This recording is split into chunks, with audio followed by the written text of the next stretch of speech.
Welcome to the Business Infrastructure Podcast AI Conference. Over the next 12 episodes, you'll hear a combination of fireside chats, keynote speeches, and product demonstrations, all centered around AI. Hi there, I'm Alicia Butler-Pierre, host of the Business Infrastructure Podcast, the show where we share operational tips, strategies, and tactics to help improve the way your company operates.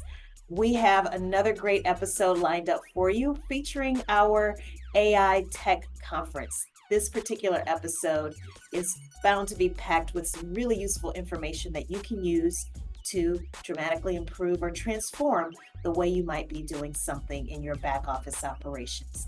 Before we get started, do me a really quick favor, please.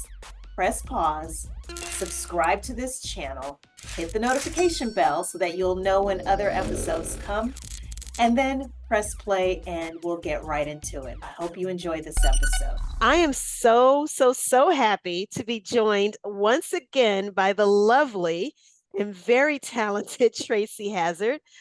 Tracy and I have talked before. I've been on Tracy's podcast, one of Tracy's many podcasts, I should say. And Tracy has actually been on the show before. She's joining us from Irvine. Are you in the Irvine, California area? Tracy is the CEO and co-founder of Podetize, and we're going to talk in great detail about Podetize. She's going to share with us specifically how they at Podetize build data sets and feedback loops to train AI, specifically for the purpose of being able to customize your business. So, and improve your business operations. So, Tracy, you were previously on the show. Let me just tell people why I call you a podcasting OG, like for real. We know you have a very long background in technology. You are a prolific podcaster. You yourself are a co-host, right, of 6 different shows. Is that correct? They're not all active at any given time. I'm probably doing like 2 to 3 at a time. Yeah, but still, they come back Tracy. up again. Yeah. I mean, come on now. You yourself have conducted over 3,000 interviews. But here's the thing. Podetize, everyone, is the largest post-production tech company in the podcasting space.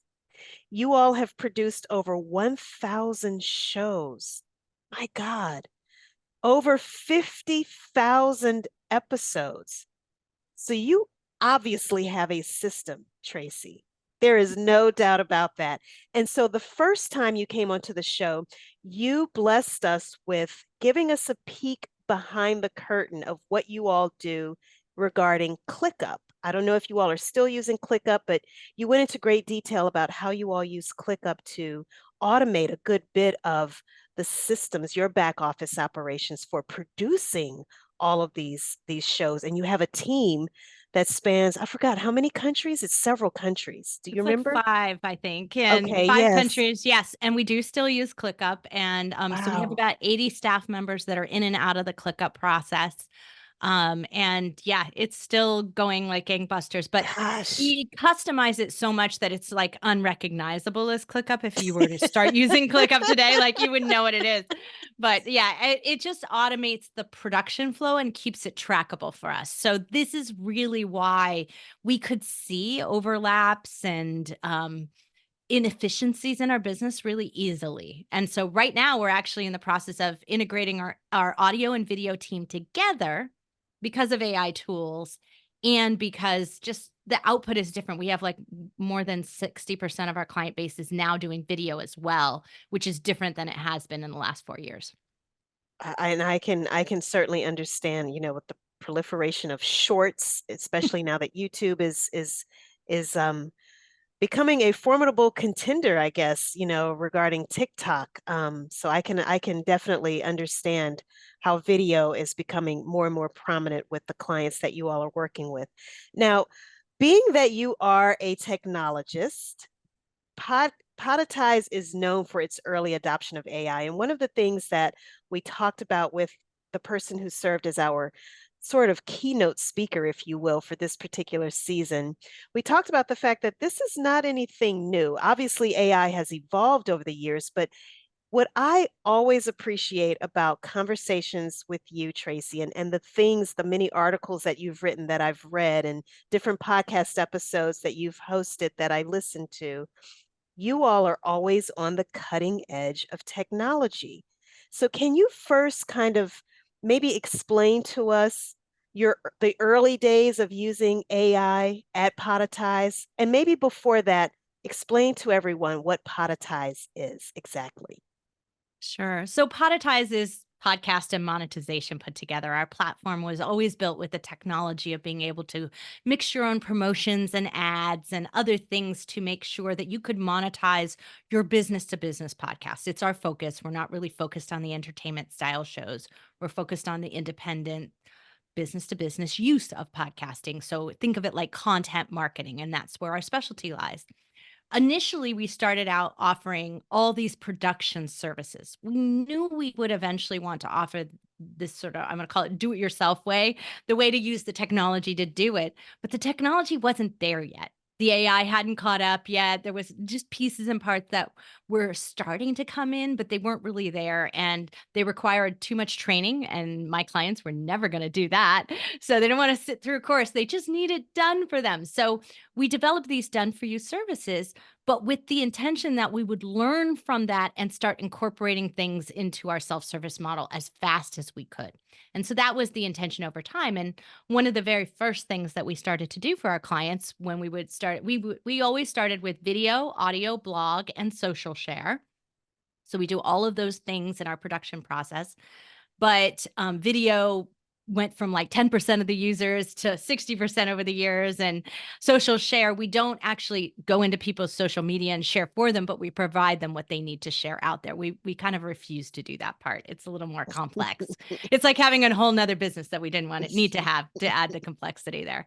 So that's kind of our model of it. But in doing so, we're touching so many different aspects of their business, and everything has to flow through because, as you mentioned, YouTube's owned by Google. It's an SEO strategy. It's a search engine optimization model. So everything we do has to be titled right, has to be captioned right, has to be described right, get everything in that process. And so by controlling all the pieces for our clients, we started to understand the continuity across all those pieces.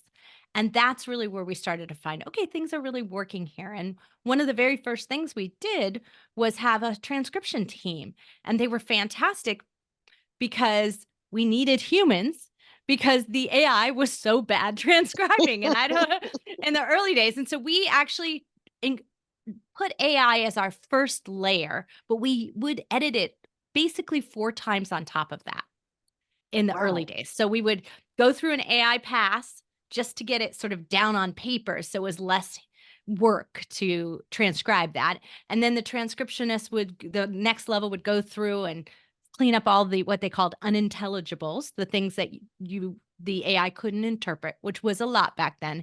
It was probably about 40% of it was unintelligible. Mm. So that was really high. It's gotten better over the years, but it's still somewhere between 70 to 80% depending on the speed of the speaker. I talk really fast, so it's probably more like, 70% on me, but so that's what it would do. And so the next level would clean that up. Then we would go through it and fix industry terms, things that were misunderstood. So I worked in the e-commerce area for a while. You would have SKU, which was SKU, stock keeping unit, and it was an acronym. But very often the AI would interpret it SKEW. And so you would have to go in and clean those things up. So you would have to know something about the industry that you were working with. And so it would take some time for our transcriptionists to get up to the level where they could understand. And we started to having to group them together. So this started to give us this idea that in order for the AI to get better, it needed to learn an industry lingo. So how could we teach it industry lingo? Well, there really wasn't a way to like plug in some, dictionary. That's about it. Like there really wasn't a way to do that because everybody used them differently. They sometimes have different meaning. They're usually emerging in an industry, especially something like real estate when they're talking about distress notes and, various weird things that there are actual definitions for those words, but they don't mean what you think they mean. And in real estate, they mean something Mhm. completely different, right? So that's what we started to learn of it. And then everyone has their own sort of way of speaking and way of using terminology and honestly, there's generational speak that it just scares the heck out of me. I happen to have three daughters who are all from a different generation. So I have a millennial, a Gen Z, and a Gen Y. So it's crazy. And they all have different words that they use and they mean different things. So this is where we start to get into that. Like, how do we do this? So what we found was the AI wasn't getting any better over time. It was getting worse. And so we were like, what's going on here? We're doing all this work transcribing it. We're getting it in the blogs. We're doing all of these things that we're supposed to do. But the AI is not getting better. Shouldn't it be getting better? And what we realized is that it's built without the feedback loop. So Mm. it has no way, it doesn't know when you pop it into some AI transcription thing, it hands you back a document. Then you take that document and you go do what you're going to do with it. Write an article about it, put it in a blog, make a show notes for your podcast, right? Whatever you're going to do with it, you do that separately. You never send it back and said, you screwed up on all these words. So it doesn't have a feedback loop to learn how it was. You might, in some transcription services, say, how accurate was this? And you could give it a rating, but that doesn't teach it what it missed. And that's Mm. really what we started to refine. So internally, we created the feedback loop. So we would have that's why we actually incorporated our AI into our platform in 2018. We only used it behind the scenes. So only our team used it. The front facing clients did not. In the next 30 days, they actually will be able to use it on the front Oh, facing side. cool. Yep. So anyone who has a podcast can go use our AI transcription system. But for right now, what happened is that we would feedback what it was. And so then we would teach the document to compare. Have you ever done that in Microsoft Word? Compare Mm. docs, Google Docs, like compare to the final red line edited version and where are all the changes. And so we would teach it to compare itself. And then it would Ah. learn where it went wrong because we would say, this one we did is final. So this one's more important. How And do so you, I'm sorry, Tracy, if I may really quickly, how do you do that? So I'm envisioning a tool that so many of us use, Chat GPT. So if I were to, well, actually, let's go back to the transcription. There's a tool that we were using in the beginning called Designer. It generates, we upload an audio file, it produces a transcript. To your point, it still required some editing. But how would we then tell Designer this is where your transcription tool got it? How do we yes. do something See, you like that? can't. All those Yeah. tools were built not to do that. And most of Okay. the tools were built so that you would get your output and you just take it with you. So you were not actually using the tool to publish, but our system, you publish from it. So Okay. we have the ability to edit the transcript right there or drop the corrected one into it and teach it to compare the two and learn patterns. So that's actually what we did was we wrote code essentially to simplify things, but we wrote code that would teach it when we drop this final in, your job is to compare it to what you originally transcribed AI, compare the two things and make a key learnings. Like keep a cheat Mm. sheet of key learnings of what you learned from doing this. And then we started to say, okay, now I want you to make key learnings about the industry. And so we would actually create a behind the scenes. We take all like 10,000 episodes from the real estate market. And we'd say, I want you to make key learnings about the industry lingo. So we would teach it to learn about the industry terms. And then I would say I could take, and we didn't do this, but only because we didn't find it totally necessary yet, but I think that we will, is that if it doesn't understand women as easily as it understands men. And I'm going to be like, the I wonder. accuracy on transcriptions. Yeah, it's not good, right? And so the accuracy on transcription just isn't really great between men and women. It's actually about a 15% differential. Wow. And that's not good. I mean, and so why didn't it learn from that? But over time, ours equalized without us having to do that because we happen to have an equal number of men and women. So the podcast industry in general and the transcription industry, if you think about dictation, is very male dominated. And that's why there's such a discrepancy there. It's just not used to hearing women's voices. But our system equalized actually really quickly without us having to intervene. But what if we had a lot of Spanish speaking podcasters all of a sudden, and there was a dialect, there was a accent? We could do a training set to help it learn that and create a pattern of how the words sound. So what you should transcribe instead. And we would have a better opportunity for doing that than most people would. So it sounds like what you all have done at Podetize is you've essentially created your own transcription AI. Is that a fair statement? Yeah, I mean, look, we built it on top of another system, but it's Okay. interchangeable. So originally we used one AI system. We tried OpenAI. We didn't like it. We switched to what BART is based on. So we switched to what is now, I think it's called Gemini now, but it's Palm, if you want to call it that. Okay. That's what it is. And that's Google's version of it. And Google's version is better. For what we found, it has a higher accuracy level at stage one, even before we put our training set in. And then it learned really quickly when we gave it the training set.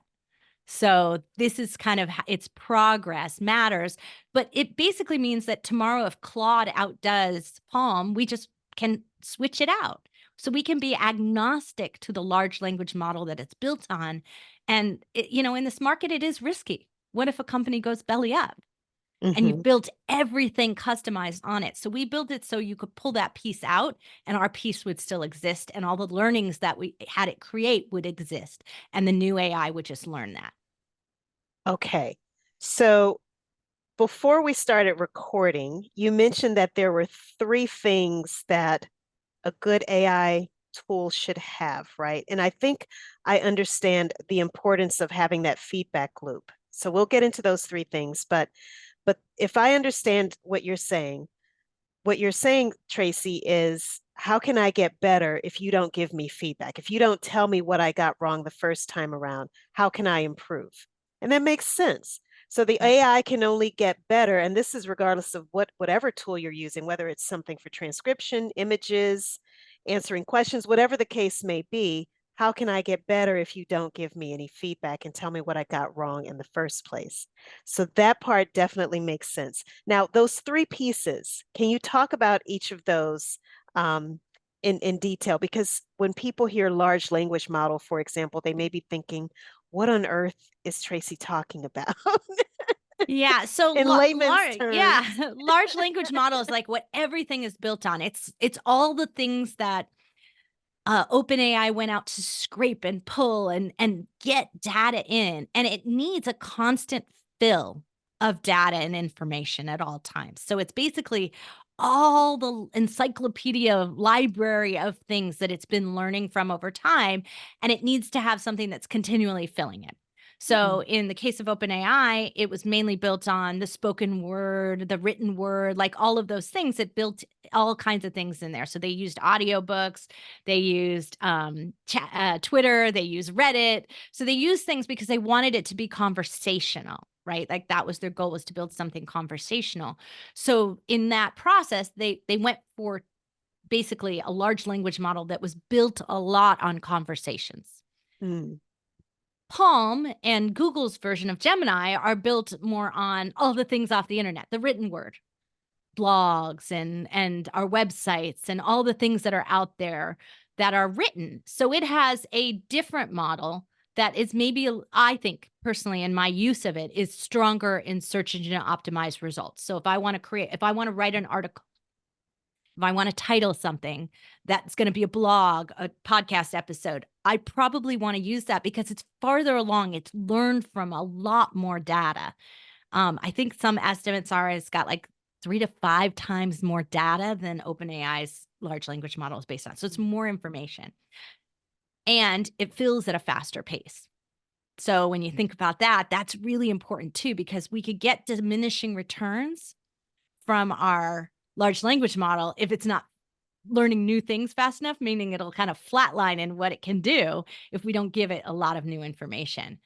Because it, as I pointed out, my younger generation comes up with new words every day. If you're not building that in, you're not learning from it, you're not growing. Right. And the large language model has to grow or it will flatline on us, and we'll get, honestly, we'll get a lot of redundant and similar results. So everything will be homogenized, and we don't want to be that. We want real original continued thought leadership is not going to happen, but imagine thought followership that is following everyone and doing exactly the same thing. Like that, there's no originality in that. You'll never stand out. Your business will never stand out. Your customer service will never stand out. Your use of it will never stand out if you don't have that continual fill. So the large language model becomes that really critical growth piece. And I want to be able to switch it out to whoever's best at whatever the end result I want. So if I want to use it for my customer service, I probably want to use OpenAI because I want better conversations. Okay. So I'm thinking about where I want to use it. If I want imagery, there's a couple of new players in this marketplace in research right now. And there's some new players out there, and I'm very eager, and we're going to be working on a customized solution out there. So I'm always looking for this because I don't think the player is going to be with what we've seen already in the image world. I don't think it's good enough yet. And that's because I come from a design background. So I'm saying this is not how I want to use imagery. And so the design results are not good. And how can I make it better? So I'm seeing some promise out there, but it's going to be a totally different language model. A quick side note, because I know, so that's number one of the three things, this large language model. Quick detour. In building this large language model or building upon it, if I understand correctly, you have this initial data set that you're feeding the AI tool, right? In your case with Podetize, it was those 10,000 episodes that you all selected out of this massive library of episodes, 50,000 plus. So you start with this initial data set. And is it that, Tracy, you just keep feeding it new episodes from that point forward so that it can just get better and better and better at the transcription? So it's a combination of the training data set and prompting. Like those, you guys have heard prompting, I'm sure, before by now in the whole AI process. Prompting is what you ask it to do, right? Okay. How you're instructing it to do it. So training is like, here's this other library. I want you to compare and contrast with that. But here's the prompt here's what I want you to do with it, how I want you to use it. And those things go hand in hand with creating a really rich training data set, but also customizing a solution that's going to optimize your business use case. So in our case, we want it to be, if you want to title your episodes right within our portal, then we're going to be teaching it, here's 50,000 episodes that we personally titled, that we know rank on Google, that we know rank high in the search engine already. So we know these are good. So we're not just giving you everything out there. We're saying these are what we consider to be good. Now learn from that and generate titles. Now go one step further and learn from Alicia and make sure you title it in a way that she would approve. So it has her brand styling in it. And my voice. A little flavor, your voice to it, right? I don't like negative titles. Make mine positive, right? Like it'll learn quickly. And what we found is somewhere between 20 to 50 episodes. That's all it takes. 20 to 50, it depends on kind of your model. If you have a lot of guests, it takes longer. But if you're doing a lot of subject matter episodes, then it's easier. It can go faster. And in that model, it will learn very quickly your brand, and it will get it right about 90% of the time, the first time it generates a result for you. Which is important, the first time, getting it right. Because you'll get frustrated, right? If you use it, you had to like generate like 10 every time. Right. And it's like, well, I could have just come up with this on my own from the beginning. Okay. Well, I used to write for Inc. Magazine, and back when I wrote for Inc. Magazine, they used to make us submit 10 titles because people are so bad at titling. Now I could do 3, and I've got one that I know is good. Awesome. Okay, so that's the large language model piece. What's the second piece? So it's that training and prompting set, right? Combined together to really customize what you want to do with it and making sure that it has a continual process to grow and learn so that it's not just taking the large language model itself, it's taking that and creating, I'm going to call it proprietary learnings on top of it, things that you know in your business. So think about it from this perspective. Whatever it is that your staff and your team are so good at learning, and then you lose that employee and you have all these key learnings that you just lost and you have to start all over again. So it doesn't matter how good your training program is, there's a certain history of doing stuff that when you've done it enough, you just know the shortcuts, you know the easy way. It's hard to teach that. And Absolutely. that's what we want the AI to always have and should be proprietary to you and your business. It should be in your training data set, in your prompting. Those things should be core to your business and it will make whatever you use more valuable for you. So think of it like your proprietary process. Got it. So this is a quick departure from, I know we've been talking about podcasting and transcription services, but I'm just thinking more generically for processes. So if you have your process for customer service, your process for accounts receivable, or all of these different processes that you might have that are documented, that would become, that's your original data set, right? And if I understand you correctly, there are certain things that people on your team may be doing. And if they were to leave, that knowledge basically leaves with them unless it is documented somewhere. And then you have the ability to continue to refine it, use the AI to refine it, maybe even do some prediction, not just the generative AI piece, but the prediction piece as well. Yeah. So think about it this. I might have a top copywriter who had previously titled episodes and she was just better at it than everybody else. Mm-hmm. She was just really good at getting the message, getting the voice of the podcaster in the title. And she just was really good at it. But I can send that through and say, I want you to model my top 10 salespeople, my top 10 copywriters, my top 10. I want you to model what they do and figure out what their process is, what their learnings are, what they're basing this on. Learn how to do this. And it will. Like, that's how Wow. smart it is nowadays. That's like AI has come so far in the last 5 years just on that piece alone. That's where I got really excited about it when I saw what it could do. Because prior to that, it wasn't learning anything from its past. It was heading into a place where, you know how have you ever had an assistant and if you tell them to do something one way, that's the only way they will do it from that point forward because they're so afraid of disappointing you. Right, right. That's what AI was like before, right? It was be like, this is the path of least resistance. If I give her this, it would be it'll be fine. And so what happens is that everything sounds generic by the time you're done with it. Like everything sounds exactly like the last time you got it. There's no originality. There's no energy to it anymore. And so that's the difference between you giving it this customization and forcing it to continually up its game. I like that, up its game. That's brilliant. Okay, so that covers the second factor. Third factor is the feedback loop, right? Right. Because look, you're nothing if your customers don't love it, right? I mean, at the end of the day, like I can think I'm doing the best job here, I'm training and I'm learning, but if it's not acceptable to my customers or the market changes and it's not acceptable to YouTube anymore and we're putting videos into YouTube, it's not working. So we have to have a feedback loop for that.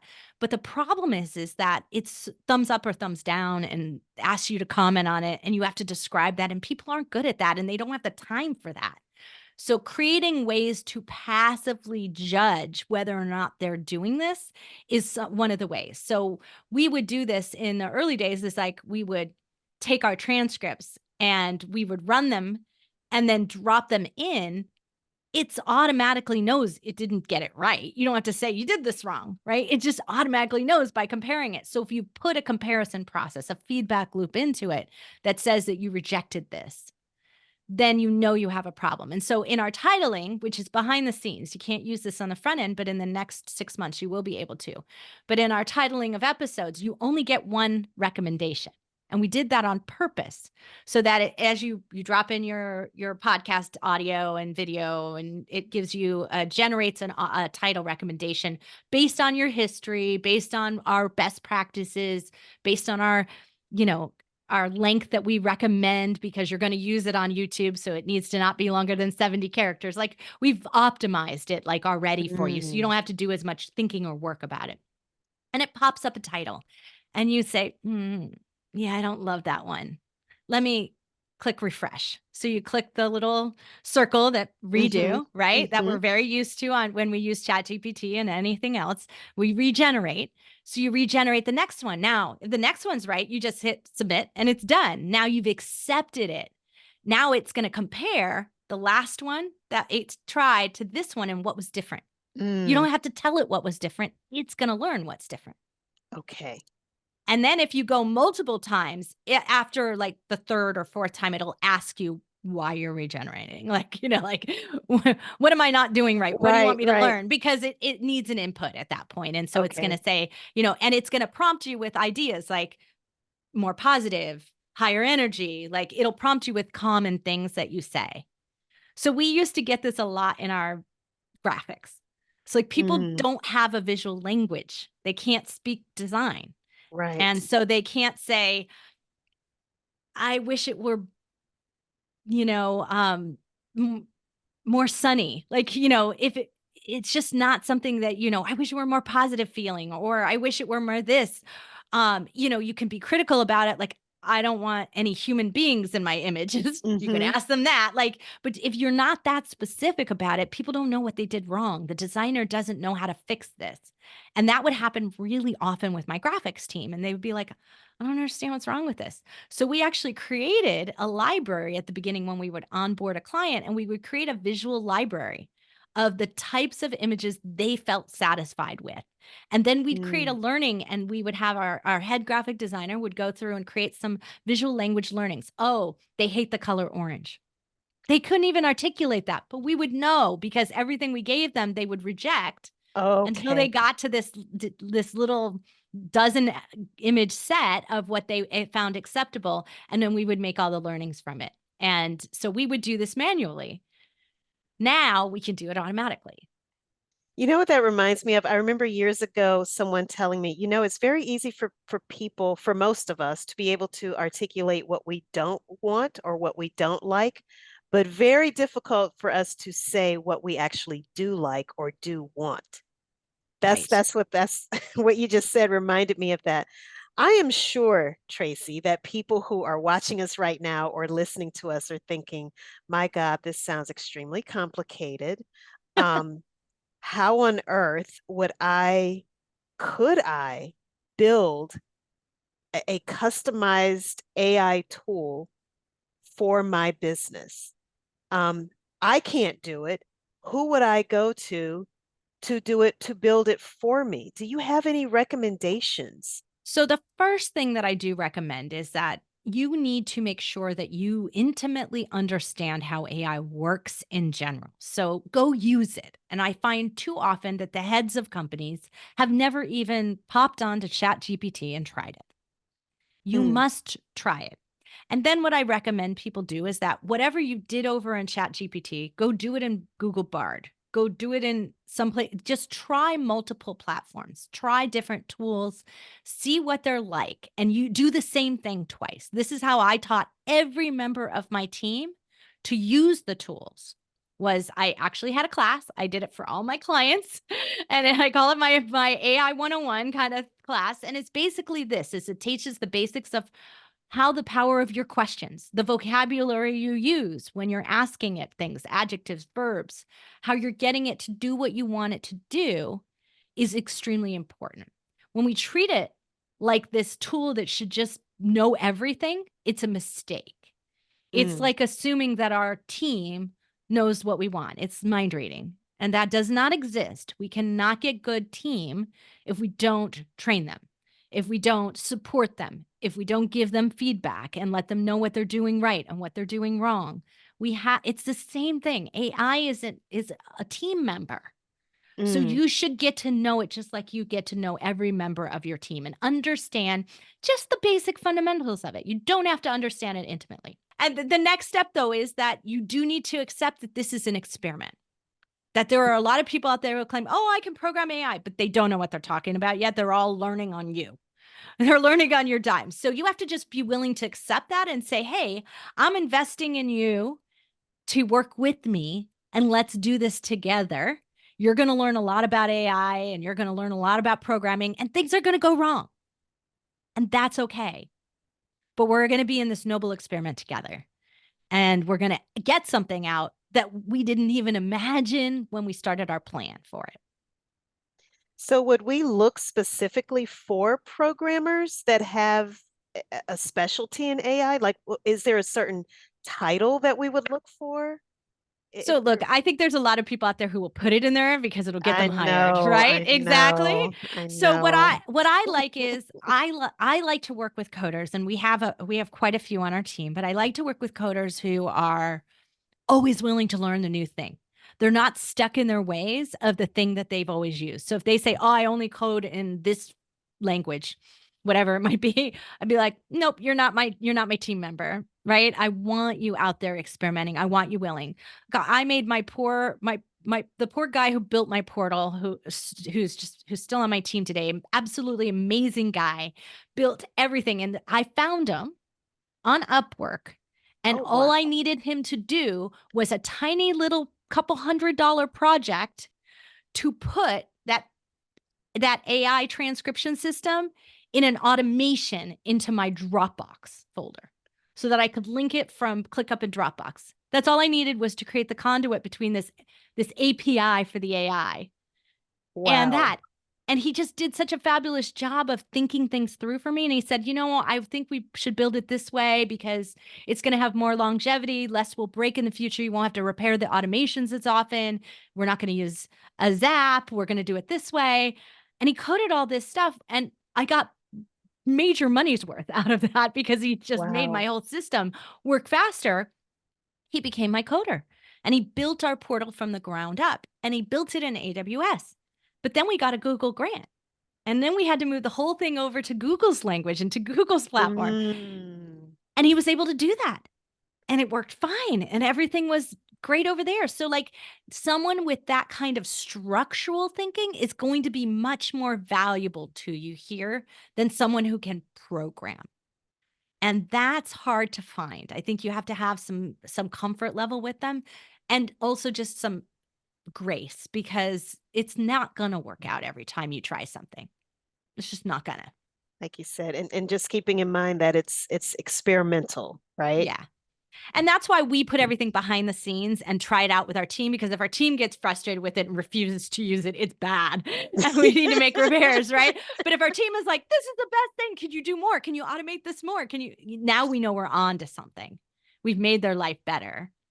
And so I think you kind of hinted at the fact that your transcription tool, it can be used by you don't necessarily have to be a podcaster, right? That when this becomes available out there in the marketplace, is it possible that anyone could use this tool that needs some type of transcription, whether it be for a book that they're writing or whatever the case may be? So no, I mean, you have to use it from within our portal. However, it is in our long-term business plan to be able to create APIs for other companies to be able to utilize it in their systems, in their processes. So in a sense, we created not only something that we'll use intimately in our portal, but we can license it out to other companies that might be doing videos, that might be doing, high levels of blogging or other things that might come from the spoken word or audiobooks. Wouldn't it be great if you just had the audiobook version and then you had the written version? Like, what if it could do that? So there might be ways by which we would use it in other licensing formats, and it is in our long-term plan. Awesome. And so just to be clear, the name, you probably can't reveal that yet, the name of your transcription tool, but this is primarily for Podetize customers. Yeah. I didn't think about giving it a name. You just said that, but I was like, we call it the Podetize transcription tool, like boring as anything. I was like, We PTT. probably ought to give her a name, right? Like, is it a her? Is it a he? Like, what are we going to give it? But you're right. I mean, it does feel like a person, right? It feels like an entity behind it. And so, yeah, I hadn't thought about that. We have a really good friend who built a, I'm going to call it like a plug and play. It's like, it's an amazing plug and play Web3 development tool. And they named their chatbot after their daughter. So Oh, that's cute. I have 3, so they'll all fight about it. So we won't do that. Or maybe it can be some kind of a mash of their We names. can name it after the dog. It's safer. Now, before we close, I know we have to wrap up here. This went by way too fast, but you did suggest that people just understand how to use it, and the best way to do that is to just use it. But with that being said, Tracy, are there any classes that you've come across online that people can take, books that they could read? A book may not even be sufficient because it's the It technology changes too fast. Yeah, it changes too fast. But are there general online sources that you can recommend that we go to, those of us who don't have a fraction of the knowledge that you and your team have about AI, Yeah, to so learn more about it? I am a big fan of getting into a community that is experimenting. So like this is where our coders have a lot of advantage. They're in Reddit groups and they're in coding communities and they're all chit-chatting back and forth and they're progressing at a faster pace because they're being open about it. It's why OpenAI was built the way that it was, right? They're being open about it.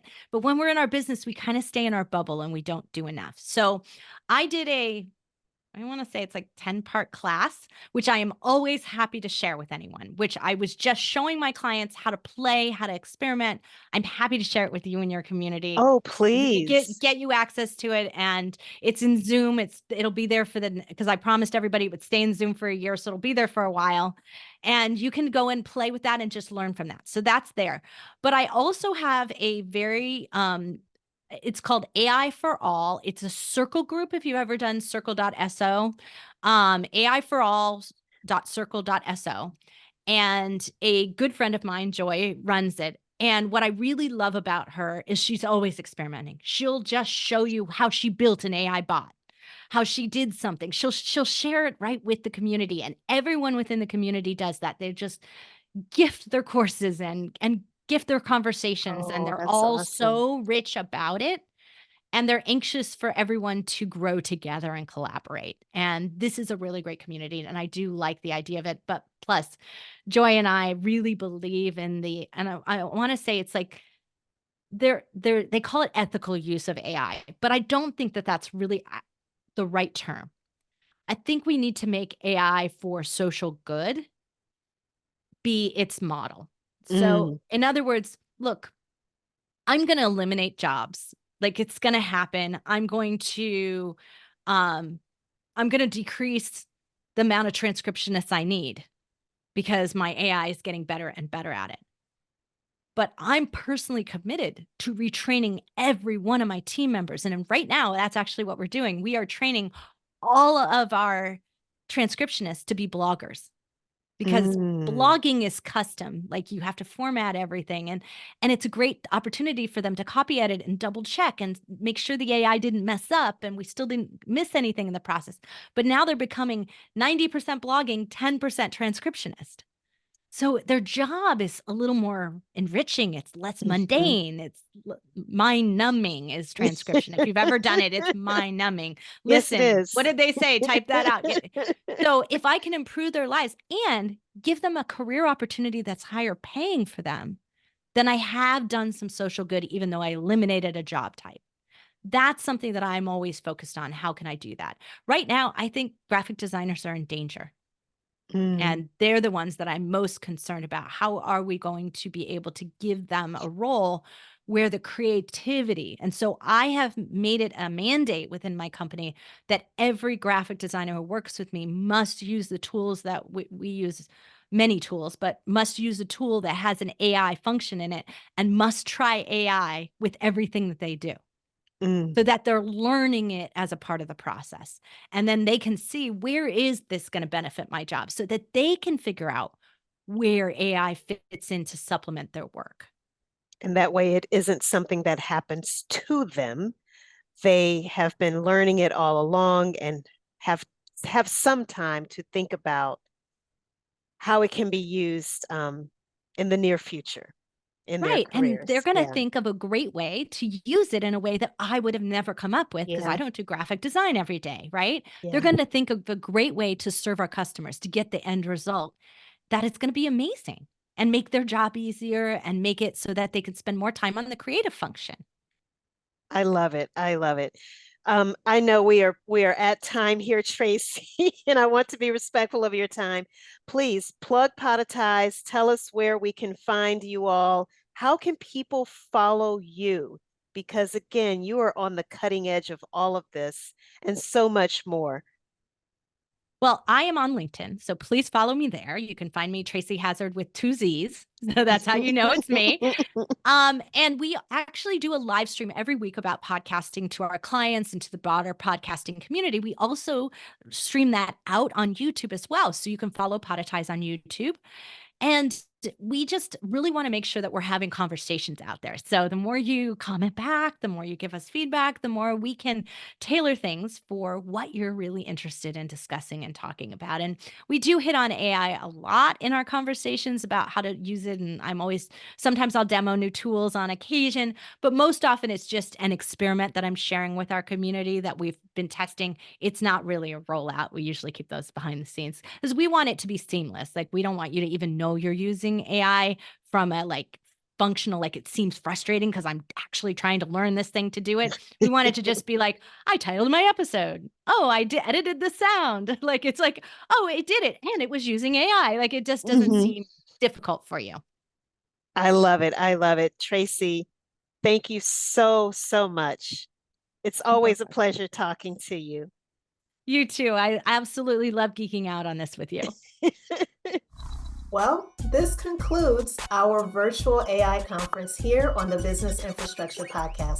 Thank you so much for taking the time to stop by and watch this video. I hope you enjoyed it as much as we had fun in putting it together.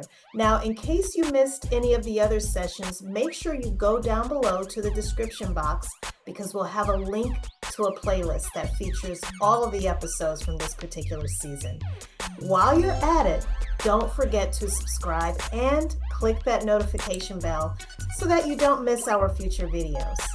I can't wait to see you in our next upcoming season. It's going to be all about growth strategies here again on the Business Infrastructure Show.